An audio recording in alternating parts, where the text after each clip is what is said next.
maire de la commune de l'Escapelle depuis quelques années maintenant. Comme le qualifient certaines, je fais partie des vieux politiques. Ah, t'es un vieux politique, toi? Ah oui, c'est ce que j'ai trouvé sur Facebook il y a quelques mois, mais ça n'a pas d'importance. Ah bon. Je suis maire effectivement depuis maintenant 42 ans, et j'en suis fier. Et j'en suis fier, parce que vous savez, l'âge, en fin de compte, il y a des personnes qui sont beaucoup plus jeunes et qui ont un esprit très très vieux. Et je pense que j'ai encore un esprit jeune, et je pense pouvoir le prouver de par les actions que nous menons, n'est-ce pas, à la communauté de communes des Hauts-de-Flandre, dont je suis président maintenant depuis 2014, et auparavant j'étais président de la communauté de communes du canton de Bergue depuis 2001. Donc j'ai quelques heures de vol, et là également j'en suis fier, et conseiller régional depuis quelques années. Ceci étant, bon, le fait d'assister à une réunion maintenant des LR, ça me fait retourner il y a maintenant quelques années, parce que j'ai occupé ta fonction pendant 6 années, du temps de l'UMP, là où c'était très très facile de remplir des salles. Tu sais très bien, à l'époque c'était très facile, nous étions portés, enfin moi j'étais porté par Nicolas Sarkozy, c'était très très facile, maintenant c'est quand même beaucoup plus difficile. Mais ce qui me satisfait également, c'est que nous avons des jeunes parmi nous, que je tiens particulièrement à vous saluer, donc merci. Et surtout, restez fidèles à vos idées, c'est très très important.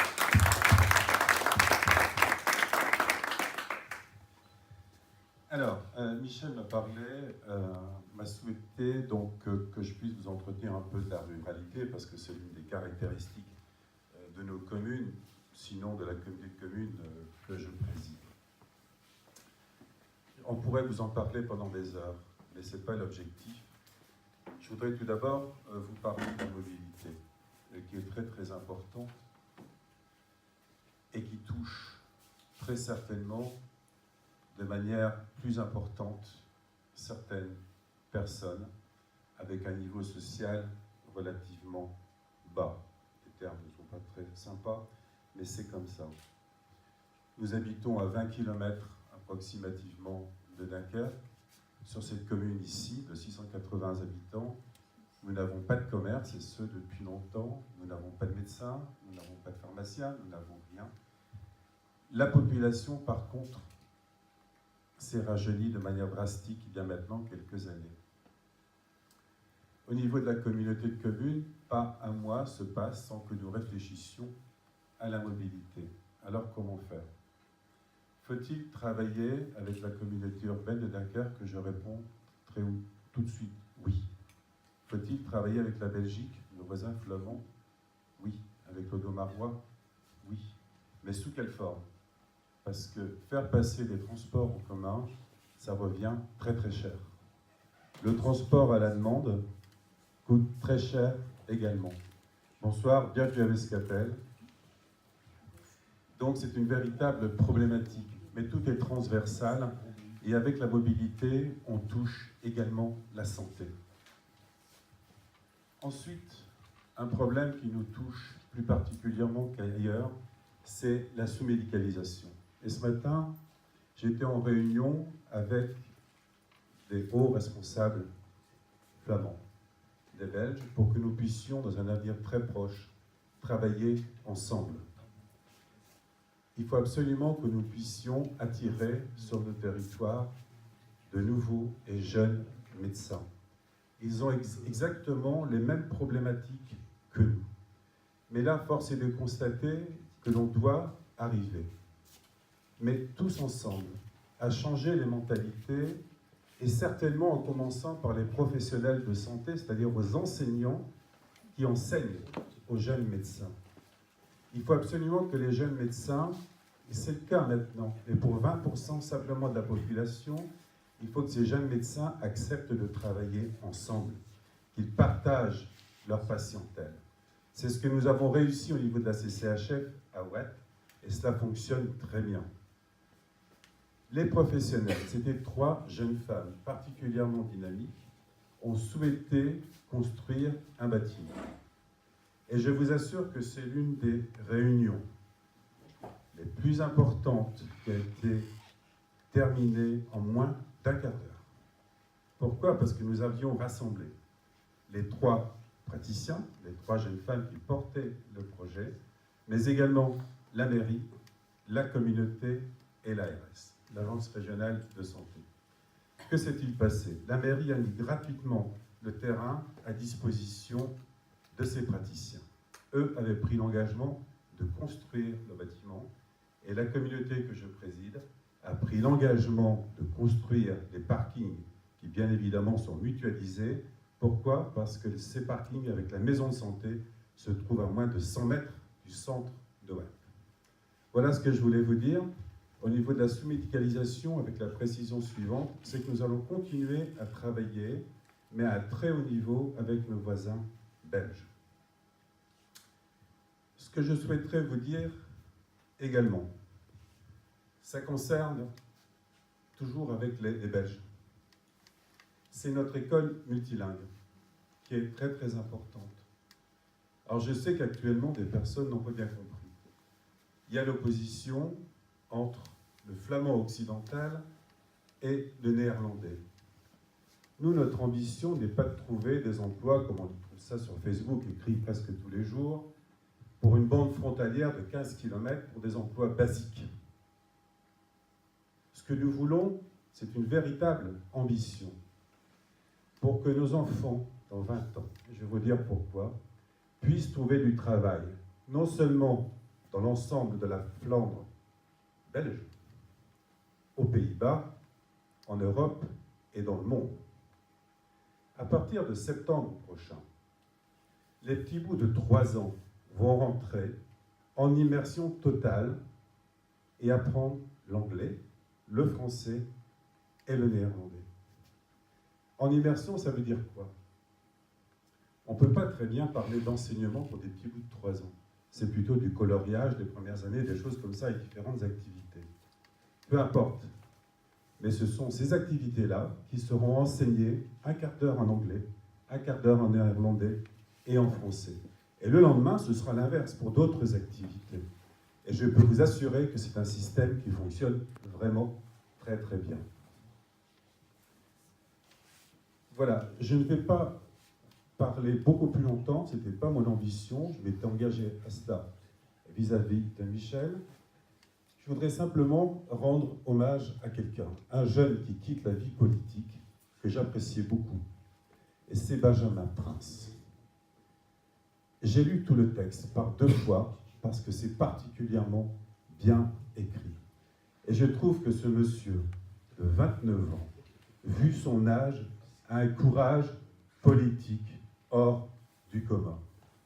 Il faut savoir que même s'il part travailler à Paris, il a la chance d'avoir trouvé du boulot là-bas, et tant mieux pour lui, il démissionne par honnêteté, parce qu'il aurait très bien pu assister à certaines réunions au conseil régional et encaisser son indemnité. Et là, je vais vous parler par expérience, parce que lui a l'honnêteté, alors que dans d'autres collectivités, d'autres problèmes très très importants que je vis presque toutes les semaines, pour des élus qui font énormément d'histoire, parce qu'on enlève leurs heures non travaillées de leur paye. C'est un autre message que je voulais lancer et pour lequel je ne me cache pas. Excellents travaux à vous. Merci beaucoup. Merci. Bon, merci beaucoup de me donner la parole. Alors, monsieur le maire, mesdames et messieurs les élus, madame la conseillère régionale, cher Michel. Donc d'abord, merci à toutes et tous d'avoir bravé le potentiel de tempête de neige. Je ne sais pas si il va effectivement y avoir cette tempête de neige, mais enfin bon, il y a pas mal de défections à cause de ça, on verra bien. En tout cas, merci à vous toutes et tous d'être ici présents. Alors, celles et ceux qui ne me connaissent pas, donc moi je suis Françoise Ostalier. Je ne suis pas de la 14e, je suis de la 15e et je salue donc les courageux qui sont venus de la 15e. Michel nous a proposé de nous joindre à vous pour essayer de redynamiser un petit peu donc, notre courant politique. Comme tu l'as dit, c'est un petit peu difficile de remobiliser les gens aujourd'hui, de remobiliser les militants, de créer des militants aujourd'hui. Donc il va falloir qu'on se retrousse les manches et je pense que ça peut commencer aujourd'hui.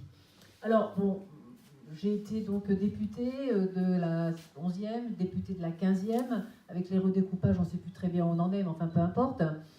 J'ai été secrétaire d'État à l'enseignement scolaire, j'étais jupette, hein, pour celles et ceux qui ne me connaissent pas, vous n'étiez pas nés, vous, hein, ça vous amuse, ça fait partie de l'histoire. Et je suis simplement militante de base. Hein, donc, de la 15e, on va essayer de relancer quelque chose après de fortes déconvenues que nous avons dû subir donc, lors des 2 dernières législatives, et puis également lors des différentes élections qui ont pu avoir lieu. Alors, moi, je vous remercie tous les deux d'avoir parlé vrai, hein, d'avoir donné des exemples concrets de ce que vivent les gens au quotidien, des difficultés qu'ils éprouvent au quotidien. Et je pense que c'est justement à travers cela qu'il faut que nous arrivions à reconstruire un projet politique. Les Français aujourd'hui, alors je ne veux pas faire de la haute politique, mais quand on voit, on en parlait un peu en aparté, la détresse des gens qui manifestent au niveau des Gilets jaunes, hein, je ne sais pas si vous en avez fréquenté. Moi, j'ose dire que je suis allée à 2 fois, 2 manifestations de Gilets jaunes, parce que je voulais voir ce que c'était. Je voulais parler avec les gens qui étaient là. Hein, donc j'avais mis mon petit gilet aussi, pour pas quand même, bon. Mais je voulais me rendre compte de qui était dans ces manifestations et pourquoi ils étaient là. Et je peux vous dire que ces gens-là, ce ne sont pas les casseurs qu'on voit dans la presse, ce sont des braves gens qui, à un moment donné, eh bien, ont dit « j'en ai marre, j'en peux plus ». Je ne sais pas très bien pourquoi, je n'arrive pas à exprimer ma détresse, mon désappointement, mais je veux qu'on m'entende parce que j'ai mal. J'ai mal à la France, j'ai mal à mon quotidien, je ne vais pas bien. Voilà. Et c'est par ces manifestations, bon, il faut évidemment déplorer qu'il puisse y avoir eu des exactions, etc. Mais je veux dire, la grande majorité des gens aujourd'hui, des Français aujourd'hui, eh bien, ils vont pas bien. Et il faut qu'on les entende. Parce que le pouvoir, les ministres, enfin, etc., donc à l'évidence, ils n'entendent rien. Donc c'est à nous les militants, à nous qui avons l'habitude d'être à l'écoute, et vous l'avez prouvé ici, hein, madame et chers amis, vous l'avez prouvé, c'est à nous d'être à l'écoute des gens et d'être en capacité de leur dire mais non, c'est pas perdu, regardez ce qui peut se passer, regardez. Et il faut aussi que vous-même, eh bien, vous remontiez je dirais, le pied à l'étrier de manière à reconstruire quelque chose. Alors, il va y avoir une belle occasion, j'espère. C'est les européennes. Alors, on entend déjà, on a sorti que 3 noms, les 3 têtes de liste, hein, donc les européennes, qui, de mon point de vue, sont des gens formidables, hein, donc j'en connais 2 personnellement, Bellamy et puis Arnaud Dangean. Je ne connais pas Madame Evren. Je ne la connais pas, mais apparemment, elle a l'air d'être punchy, hein, donc elle est jeune, elle est bien de sa personne, ça ne gâche rien sur une affiche, elle est dynamique, elle a réussi quand même à faire ses preuves, hein, au niveau de l'Île-de-France. Donc je veux dire, je pense que c'est quelqu'un en qui on peut avoir totalement confiance. Et bien déjà, vous entendez les journalistes qui disent on ne les connaît pas, c'est qui ces gens-là, etc. Bon, et qui trouvent tous les défauts de la terre. Et bien alors justement, moi je pense que si dès à présent, cette presse qui est aux ordres, il n'y a pas de journaliste ici ?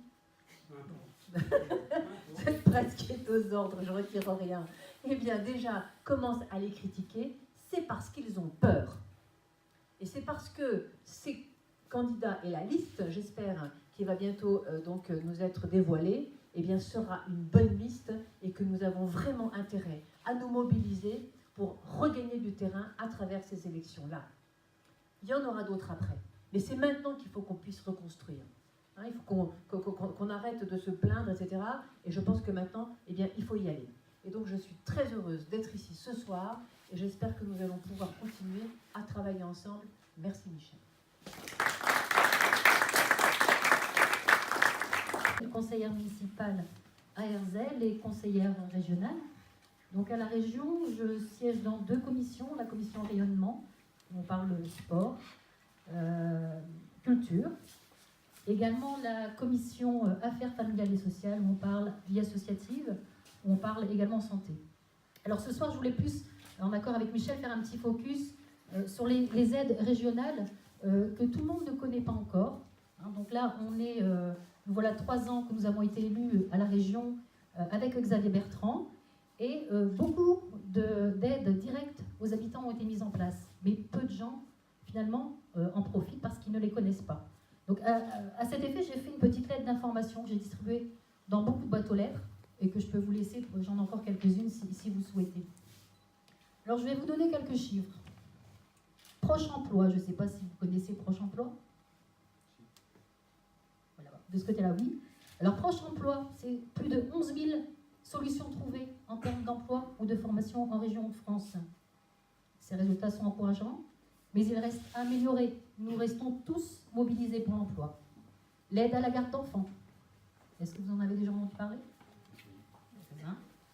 Donc, plus de 14 000 familles aidées. Donc là, c'est un coup de pouce au pouvoir d'achat pour les gens qui travaillent et ne voient pas toujours le fruit de leur travail. L'aide au transport, donc je pense que Franck en aurait parlé s'il avait pu venir, l'aide au transport, plus de 47 000 aides versées. Donc cette aide a évolué donc, en début d'année au bénéfice des covoitureurs, des apprentis et intérimaires, ainsi que des étudiants et des familles conduisant leurs enfants dans les internats ou les instituts médico-éducatifs. L'aide au permis de conduire, donc là vous avez dû aussi en entendre parler. La région prête jusqu'à 1 000 € aux jeunes qui veulent passer leur permis de conduire, donc, et ils rembourseront la région lorsqu'ils travailleront. En route pour l'emploi, aussi, permet le prêt d'un véhicule pour 2 € par jour, pendant la période d'essai pour une nouvelle embauche. Donc là aussi, de nombreux bénéficiaires. Donc voilà, de nombreuses actions concrètes, comme les gens veulent en entendre ou parler aujourd'hui. Les gens veulent du pragmatisme, des actions qui leur bénéficient en direct. Et voilà ce que nous faisons déjà depuis 3 ans à la région de France. On n'a pas attendu les grands débats qui se passent aujourd'hui. Je pense qu'on est déjà présent depuis 3 ans et on va continuer avec une nouvelle politique, notamment sur les centres-bourgs et le commerce de proximité, que nous allons voter jeudi prochain. Une nouvelle délibération, enfin une modification de délibération en faveur du patrimoine rural, parce qu'on intervient également énormément en faveur du patrimoine rural. Donc pour les communes de moins de 3 000 habitants, aujourd'hui c'était réservé aux communes de moins de 2 000 habitants, et là ça passera voilà, jusqu'à 3 000 habitants. Et que dire d'autre également pour la ruralité, la fibre numérique, donc la fibre qui arrive dans nos communes, la région aussi a répondu présent. Donc voilà, on n'a pas forcément toutes nos actions qui sont bien identifiées ruralité, mais elles sont là.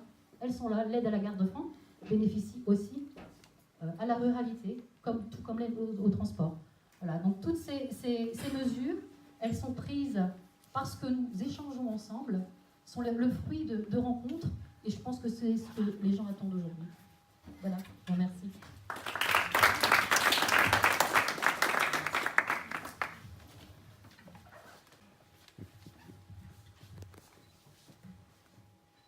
Il y a du monde, hein. Il y a du monde. Il y a vraiment du monde. Tout d'abord, merci d'être venu, d'avoir combattu le temps. Parce que, c'est pas ça qu'est ça. Laissez-moi tout d'abord vous présenter tous mes vœux pour cette nouvelle année.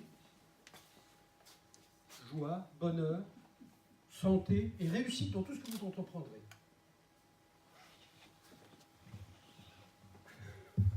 Non, mais je regarde derrière. Alors, oui.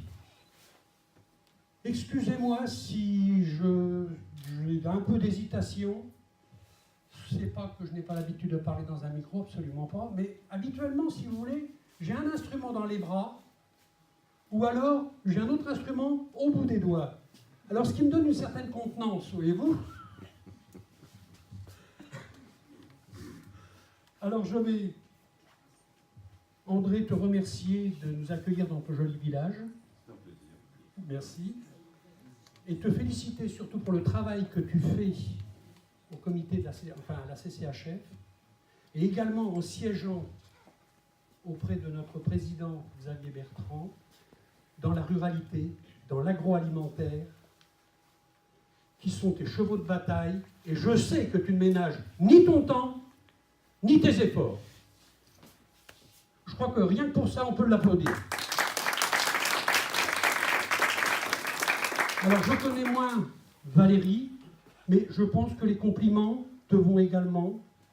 pour ton engagement à la CCHF, je crois. Et tu n'es qu'à la région. Ah d'accord. Donc tu t'occupes de l'associatif, enfin tu l'as expliqué de toute manière. Hein. Et des missions sur le flamand. Ah oui, c'est vrai que nous sommes en Flandre. Oui, c'est vrai, je ne suis pas flamand, alors donc forcément... C'est surtout pour les défenses du patrimoine. Pour les défenses du patrimoine. Ah oui, c'est vrai que toi, tu es un spécialiste. Tu es un spécialiste. Alors, je voudrais excuser Franck, qui m'a laissé un petit message tout à l'heure, qui m'a appelé, me disant que malheureusement, compte tenu des conditions climatiques, il est retenu à la préfecture pour plan vigilance. Alors c'est pareil, je crois qu'on peut le remercier pour le travail qu'il fait à la CUD, pour le tourisme et l'aménagement du territoire. Et également en le félicitant du gros travail qu'il fournit toujours à côté de notre président Xavier Bertrand dans le port, au niveau du port, au niveau des infrastructures, également au niveau du transport, voilà, ben oui, au niveau du transport, oui, parce que justement j'avais prévu une petite boutade, il allait être à l'heure, c'était normal, il n'avait pas pris le train.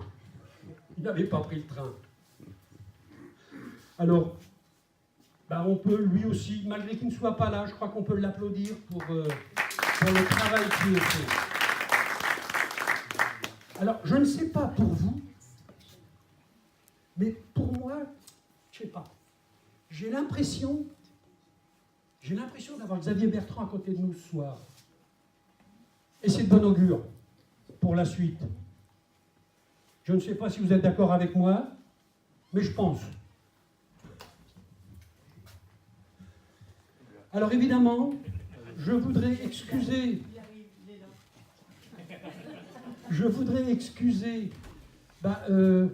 Brigitte L'Herbier, sénatrice LR du Nord, également Marc-Philippe Daubresse, sénateur LR du Nord, qui sont retenus. Vous savez, il n'y a pas une histoire de passeport égaré, là où je ne sais pas, je crois qu'il y a une histoire de passeport égaré, il me semble. Oui. Et Jean-Pierre Decolle, et puis il est vrai que Brigitte L'Herbier et Marc-Philippe travaillent justement sur le dossier en question. Ils travaillent sur le dossier en question. Et évidemment, et Jean-Pierre Decolle qui sont retenus au Sénat, en fait. Voilà. Alors, je dois aussi excuser notre président Sébastien Huyghe, qui a eu un accident de valise dans un escalator. Alors, je me demande, malgré tout à l'heure, je vous ai parlé de celui qui avait des problèmes de passeport, là.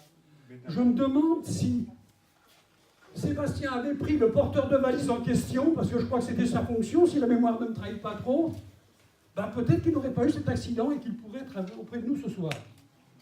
Alors, le résultat de ça, le résultat de la chute, 2 côtes de cassé. Mais bon, ça va, je l'ai eu au téléphone la semaine dernière, je l'ai eu vendredi, je crois, et puis nous nous rencontrons, nous nous voyons le 31, si la mémoire ne me trahit pas. Voilà. Alors maintenant, je voudrais adresser un grand merci à Ginès, qui a assuré la transition entre les législatives et les élections internes, et je peux vous garantir que la mission n'était pas aisée, n'est-ce pas Ginès? Rien que pour ça, on peut l'applaudir. Et quelqu'un que je voudrais on va l'applaudir lui, mais de façon à ce qu'à Tête Game il l'entende, c'est Michel Pêche, pour le travail qu'il a pu faire au sein de la circonscription, pour faire gonfler cette circonscription, et puis la maintenir en fait. Voilà. Alors maintenant je vais présenter le comité qui m'aide. Alors, on va commencer. je cherche où est-ce qu'elle est. Où est-ce qu'elle... Oh, Laurence. Alors, oui, mais elle est toute petite. Voilà, Laurence. Donc, retraitée d'éducation nationale, qui habite Malo-les-Bains. Rosendal, oui, pardon. Bon, c'est à côté. Mais je ne suis pas de la région, moi, tu sais. Alors, je veux présenter le plus jeune d'entre nous, Jacques. Voilà. Officier à la retraite dans l'armée de l'air.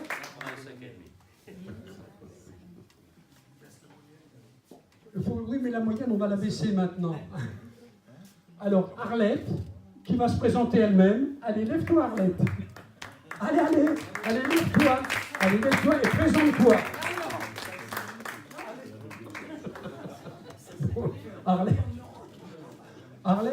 Arlette habite à Lefrancouc. Oui, Lefrancouc. Conseillère municipale. Voilà. Maintenant, Luc, s'il te plaît. Voilà. Donc, qui a été élu au national, qui est également élu de Lefrancouc, d'ailleurs avec Madame Arlette. On a dit Arlette, on n'a pas dit Arletty, hein. Bon, peut-être que je devienne un peu plus sérieux tout de même. Hein. Donc, Luc est retraité de l'industrie. Pardon? Ah, t'es pas encore retraité, je croyais que tu l'étais. Officiel. Ah oui, c'est vrai que tu m'as dit l'autre jour que... Voilà, c'est vrai. Alors maintenant, bah écoutez, je vais présenter Anne-Marie Herel.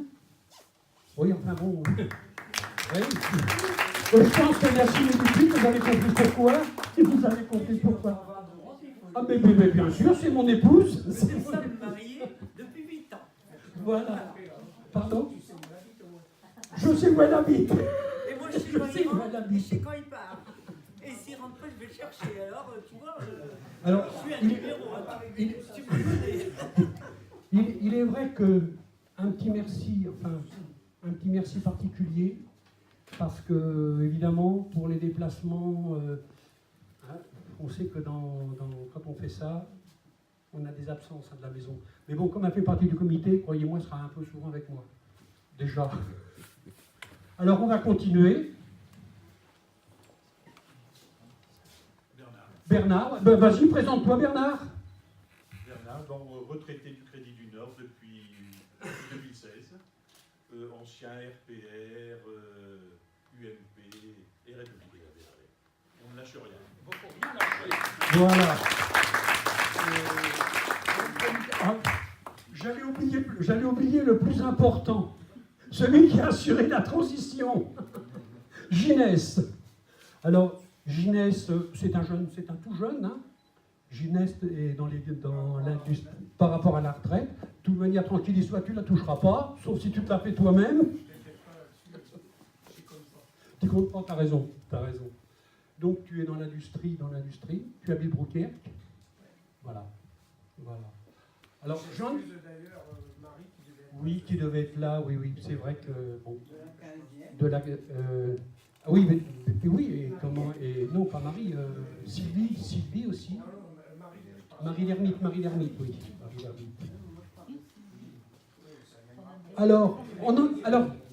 Alors j'ai quelqu'un, je vais quand même vous, il fait partie du comité, mais en fait, quand je vais vous donner son métier, en principe, ce n'est jamais vous qui traitez avec. Lève-toi, Cléber. Alors Cléber était marbrier.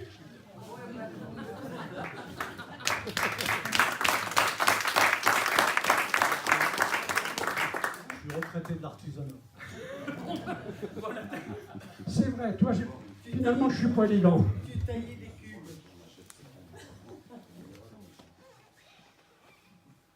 Alors, je remercie les jeunes de Lille d'avoir fait le déplacement ce soir. Voilà, compte tenu des conditions climatiques, ce n'était pas aisé. Et d'ailleurs, je laisserai après la parole à Mathis. Donc je vais maintenant me présenter. Oui, oui, pour les jeunes, on les applaudit très fort.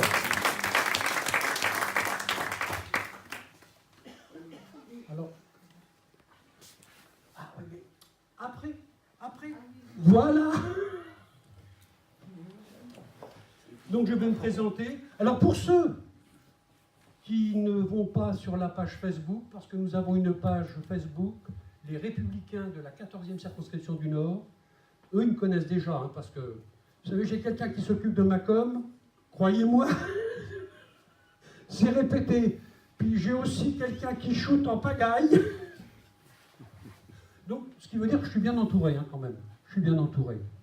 Oui, donc, je suis Michel Hérel, j'ai 69 ans, retraité du secteur privé. J'ai terminé ma carrière directeur commercial, engagé dans la politique depuis mon plus jeune âge, gaulliste social, donc Séguin Pasqua, n'est-ce pas? Et je suis engagé également dans la vie associative de la circonscription. Je m'occupe de l'UNC, où je suis le trésorier, et fais même fonction de président et de porte-drapeau. Alors vous avez qu'à voir. N'est-ce pas, Jeannot? Voilà. Je m'occupe de mémoire vivante également, du gaullisme, puisque je suis le secrétaire de l'amicale gaulliste de Flandre. J'en profite d'ailleurs pour saluer notre président. Allez, lève-toi Jean-Pierre. Voilà. Donc le président des gaullistes de Flandre. Voilà. Bon. Je suis un peu inquiet. Je suis musicien et j'ai appris qu'on avait un président de la République qui jouait du piano.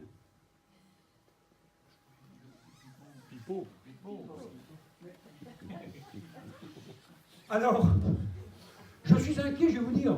Pas pour moi, non. Non, je suis accordéoniste et claviériste, moi, donc bon, hein, ou multi-instrumentiste même. Mais je suis inquiet pour Chopin et Beethoven.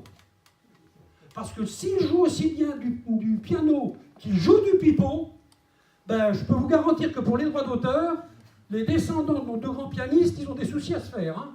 Ils ont des soucis à se faire. Bon, allez. Bon, plus sérieusement, avec l'équipe, nous avons la ferme intention de redynamiser. Parce que pour reconstruire, il faut aller au contact, c'est-à-dire faire remonter les doléances, enfin vos doléances, envers nos élus et surtout envers nos instances. Et c'est pour ça d'ailleurs que ce soir, j'avais invité tous les maires de la circonscription, et malheureusement, problème de temps, emploi du temps surchargé, beaucoup d'entre eux n'ont pas pu venir, et s'en excusent d'ailleurs. Mais j'ai déjà des dates de prise pour les rencontrer, afin de faire remonter vos doléances. Alors aujourd'hui, quelles sont les préoccupations? Je m'adresse, je pense surtout aux jeunes, hein, parce que bon, pour nous, je crois que c'est... Hein. Quelles sont leurs préoccupations? L'emploi, la formation, le transport, qui a été bien abordé tout à l'heure, et le travail. Nous avons la chance quand même, nous sommes, c'est vrai, un peu en zone rurale, mais nous avons la chance d'avoir le port de Dunkerque. Parce que finalement, quand on observe bien, nous ne sommes pas tout à fait dans une zone tertiaire, dans un secteur tertiaire, mais plutôt dans un secteur industrialo-portuaire. Je m'explique. Avec l'extension du projet CAP 2020, qui est un projet ambitieux, porteur d'avenir pour nos jeunes, porteur d'avenir. C'est-à-dire qu'avec l'extension du port, et je sais que Xavier y attache une grosse importance, ça va forcément il y a des entreprises qui vont venir s'installer, des entreprises de sous-traitance. D'ailleurs, si je me souviens bien, cette semaine, il était à Dunkerque, dans une usine, enfin dans un laboratoire, et il est allé également dans une usine d'aluminium. Donc, ce qui veut dire que l'implantation de nouvelles structures, ça va de fait amener de l'emploi induit avec de la formation pour les jeunes et pour les moins jeunes. Voilà. Et nous avons aussi décidé de faire des soirées, enfin d'organiser, je dirais, des soirées à thème, ou des soirées thème, des journées thématiques plutôt. Alors forcément, toutes vos idées seront bonnes. Je n'ai pas dit un cahier de doléances, hein. Je n'ai pas dit un cahier de doléances. J'ai dit des thèmes. Et vos idées, plus les nôtres, croyez-moi, nous en avons, nous, hein, ben, y a du travail. Puis, quand on connaît le domaine de compétences de Franck, d'André et de Valérie, ils ont un bon carnet d'adresses. Ce qui veut dire que nous aurons des intervenants de qualité et les débats qui seront tenus ben, seront à la hauteur de vos attentes. Tout simplement. Voilà.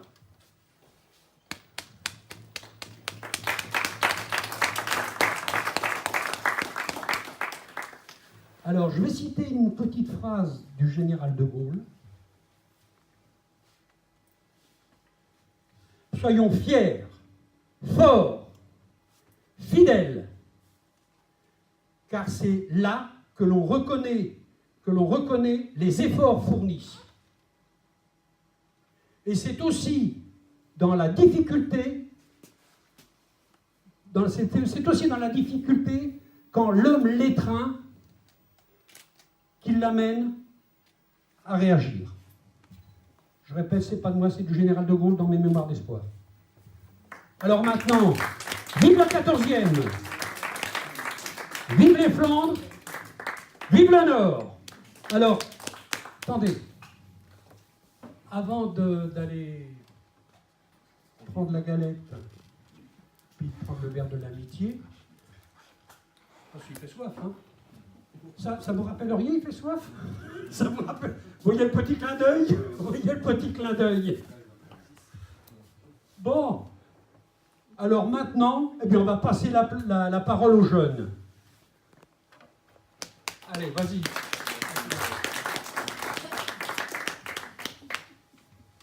Moi, tu peux rester à côté de moi, si tu veux. Comme ça, je vois toutes les générations. Voilà, l'intergénérationnel.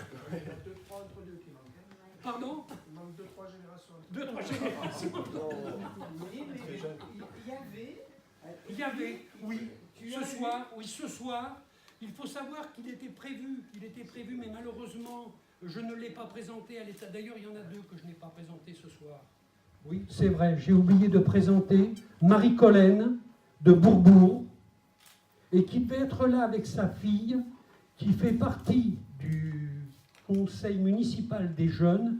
Alors, ce qui voulait dire par là que vraiment, déjà, dans la jeunesse, il y avait déjà le goût de l'effort. Il y avait le goût de l'effort. Et aussi, qui malheureusement ne peut pas être là, il y a eu un problème d'informatique ou je ne sais quoi, c'est Jean-Luc Klenwerk.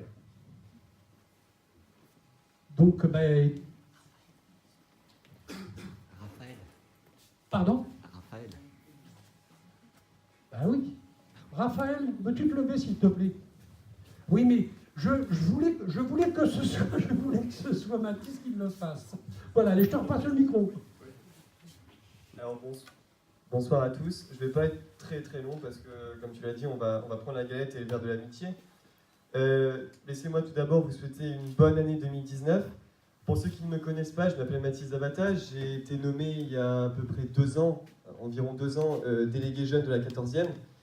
Oui, j'ai habité depuis tout petit à Quilhem. C'est entre Onscott et Rexpool, Warel et tout. Très beau petit village.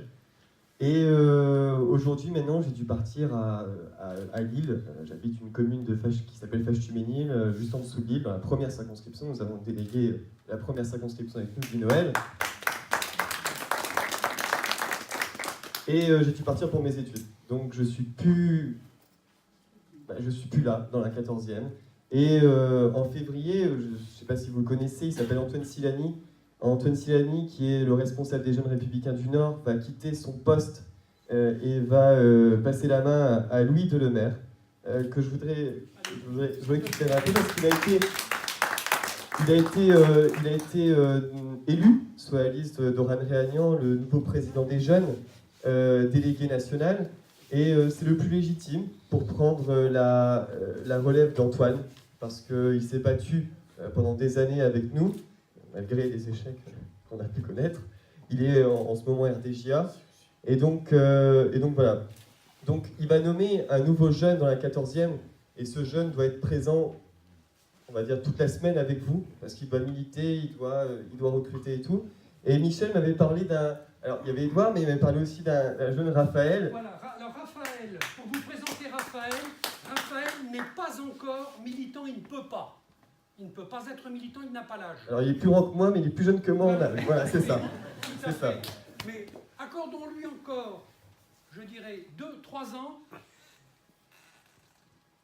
il ira loin. Ça, je peux l'affirmer. Appelle-le tous les jours qui restent avec nous, on en a plus Oui, beaucoup. Oui, mais bon. Donc voilà. Alors comme tu l'as expliqué tout à l'heure, moi j'ai connu dans la 14e Michel Pêche, qui a toujours fait un boulot extraordinaire. J'ai connu Ginès, qui a repris la relève, mais à un moment qui n'était pas super. On a connu une belle victoire avec Paul Christophe dans la 14e. Et Michel, tu as repris la 14e en octobre. Et j'en suis très fier parce que je sais que la 14e est en de très bonnes mains avec toi. Tu fais un boulot extraordinaire. Le comité aussi. On s'appelle régulièrement, Oh oui. Michel et moi. Et il me parle de ses idées chaque jour, une nouvelle idée, même plusieurs. On en a plusieurs à la minute. Et elles sont très bonnes, très très bonnes. Et donc vous pouvez être fiers de l'avoir en délégué de circonscription. Et je sais qu'il va faire renaître les Républicains dans cette 14e. Et voilà. Donc si un jour, maintenant que je suis à Lille, je serai toujours là pour la 14e, parce que c'est ma circonscription de cœur. Mais si tu as besoin de moi, n'hésite jamais. Voilà. Une bonne soirée à vous tous. Merci.